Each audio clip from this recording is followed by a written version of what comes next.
In the year 3086, humanity had spread across the stars, but still found itself treated as the lesser species in a galaxy dominated by the noble alien houses of the Zintha Dominion.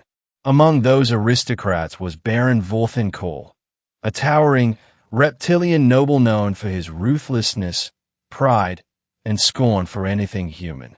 He ruled over the crimson world of Vetrax Prime, where humans worked as miners, technicians, and servants under alien command. To the Baron's court, humans were amusing, fragile creatures, tolerated for their usefulness but never respected. That belief was about to be tested in the most unexpected way. Baron Vorthin's daughter, Lady Sirakorl, was born brilliant but physically frail. A genetic defect had left her unable to walk or control her lower limbs, a disgrace in the eyes of the Zintha elite, who valued physical perfection above all. Her father, ashamed, hid her away in the highest tower of his citadel, tended only by machines. Then one cycle, the Galactic Council declared a peace ceremony with the humans of the Terran Federation. Ambassadors, soldiers, and engineers were invited to Vetrax Prime. Among them was Captain Elias Wren, a decorated Terran officer known for his engineering skills and stubborn compassion. During a feast, after too much spiced wine and mockery, Baron Vorthin decided to make a cruel joke. He stood before the assembly and sneered. Humans claim they can fix anything.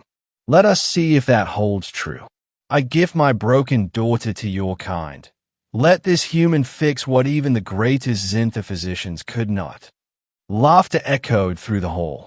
Elias, stunned, could have refused, but when he looked up to the tower and saw Sira's sorrowful eyes glowing faintly behind a glass veil, something in him shifted. He bowed his head. I accept, he said, but I'll need time and faith. The hall fell silent. Elias was taken to the cold tower, where Sira lived among whispering machines. She was curious but distant, her voice sharp with pain and pride. You're here because my father wishes to humiliate you, she said. You cannot help me, human. No one can. Elias smiled faintly. Maybe not, but I can try. Over the following months, he studied her condition, a neural collapse caused by unstable biosymmetry between her alien nervous system and a corrupted genetic implant. While Zintha healers had tried to replace it with machines, Elias took a different path. He blended Terran biotech with empathy, creating an interface that worked with her emotions, not against them. Sira resisted at first. She had been taught that weakness was shame, that compassion was a human flaw. But Elias treated her like no one else had, not as a project or a burden, but as a person. He read to her, shared stories of Earth's oceans and skies, and showed her that imperfection did not mean unworthiness. Slowly, her bitterness softened. For the first time in her life, Sira laughed.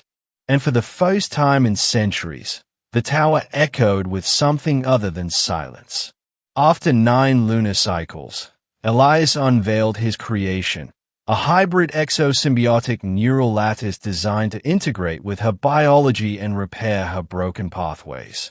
The first activation nearly killed her. Her body convulsed, and alarms filled the tower. But Elias refused to give up. He stayed beside her for 40 sleepless hours, adjusting, recalibrating, whispering through the pain. And then, her fingers moved. Her legs trembled. Her heart rate steadied. Sirakorl stood for the first time in her life. Word spread across the Dominion. What Zintha science had failed to accomplish for decades, a human had achieved through compassion and ingenuity. Nobles scoffed, priests called it heresy, but the common people, even the human labors, began to whisper Elias's name with reverence. Baron Vorthin was furious. His joke had turned into a legend that undermined his pride. He confronted Elias in the grand hall, his scales glinting under violet light. "You've turned my household into a mockery," he roared. You think curing her earns you honor? You've made me the fool of the galaxy. Elias didn't flinch. I didn't do this for your pride. I did it for her. Before the Baron could strike, Syrah walked into the hall, unassisted, radiant, defiant. Father, she said, her voice trembling but firm, I am not your shame anymore. And this human is not your servant. He is my friend. Gasps rippled through the court. For the first time, a Xintha noble stood beside a human as an equal. But peace was short-lived. The High Dominion, fearing the influence of this alliance, ordered Vorthan to execute Elias for tampering with Xintha purity. Refusal meant exile and loss of his title. The Baron was torn between duty and the remnants of love he still bore for his daughter. That night, as stormlight split the alien sky, Syrah and Elias prepared to flee. They planned to escape through the orbital transport fields, but Vorthan intercepted them at the gates. For a long moment, father and daughter stood face to face. You've shamed me enough, he said, his blade humming. If you leave with him, you'll never return. Syrah's tears shimmered in the rain. Then I'll never return. She turned, and Elias reached for her hand. But before they could run, the guards opened fire. Elias shielded her, taking the blast meant for her. He fell to the ground, blood glowing blue from alien nanits merging with his body. Vorthan froze. Syrah knelt beside Elias, screaming. The Baron saw, for the first time, not a human servant, but a being willing to die for love, for dignity, for something no noble title could buy. He ordered the guards to stop. Kneeling, he pressed his clawed hand against Elias's wound. Enough, he whispered. You win, human.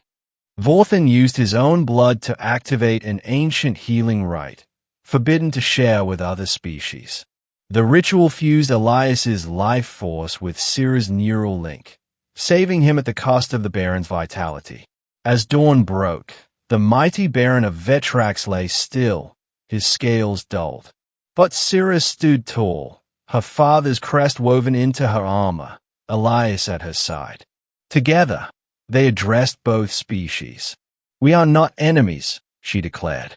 We are proof that compassion is stronger than bloodlines, and that unity can heal even the oldest wounds. In the years that followed, their story became legend, a tale of love, redemption, and the human who changed the course of an alien empire.